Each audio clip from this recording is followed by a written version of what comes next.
State scholarship portal रे जेकोसी scholarship apply करबा आगु एमिति लॉगिन पर तलकू स्क्रॉल कले फेस ऑथेंटिकेशन करिया पई ऑप्शन आसुची। यह समस्तंकर आसुना बाट अधिकांश पिलामानकर आसुची। यह मध्य निहाती करिबा जरूरी अटे। तेणु जेकोसी स्कॉलरशिप अप्लाई करबा आगु फास्ट चेक करंतु तापरे ऑथेंटिकेशन करंतु। सेति पई आपनको मोबाइल जेकोसी ब्राउजर को ओपन करंतु सर्च बार सर्च करंतु स्कॉलरशिप पोर्टाल तापरे फास्ट लिंक रे क्लिक करंतु। साइट को आसिला परे लॉगिन ऑप्शन पाइबे सेतिरे क्लिक करंतु तापरे स्टूडेंट लॉगिन रे क्लिक करंतु।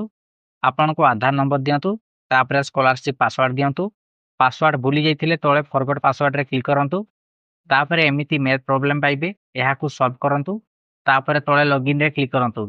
लॉगिन कला परे तळकू स्क्रॉल करंतु एमिति ऑथेंटिकेशन ऑप्शन पाइबे सही ऑप्शन रे एमिति लिंक पाइबे सेतिरे क्लिक करंतु।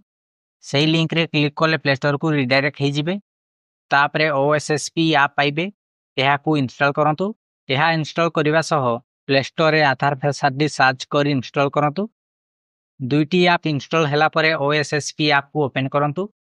आपनको आधार नंबर दियंतु तापरे आपनको स्कॉलरशिप पासवर्ड दियंतु तापरे एही राउंड रे ठीक मारंतु तापरे लॉगिन रे क्लिक करंतु। आपनको आधार रे लिंक थिबा मोबाइल नंबर रे ओटीपी जाइथिबो सही ओटीपी को एठारे फिल करंतु तापरे तळे वेरीफाई रे क्लिक करंतु तापरे तळे वेरीफाई फेस रे क्लिक करंतु तापरे सब किछि परमिशन अलाउ करंतु। किछि टाइम लोडिंग परे देन केमिति कैप्चर करिवे सेथि पई किछि सजेशन आसीबो। आपनको फेस लाइट रे रहिबो आखिरे कोनसी ग्लास नथिबो एवं किछि कैप पिंधि नथिबे तळे ई बॉक्स रे ठीक मारंतु तापरे प्रोसीड रे क्लिक करंतु तापरे ई गोल भितरे फुल फेस कंस्टेंट रखिबे।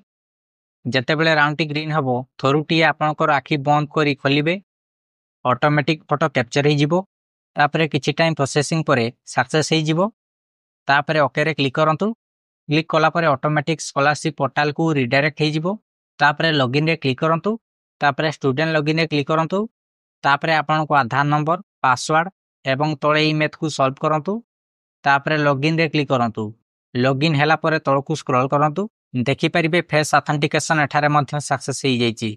एबे जे कोनसी स्कॉलरशिप अप्लाई करंतु किछि असुविधा नाही।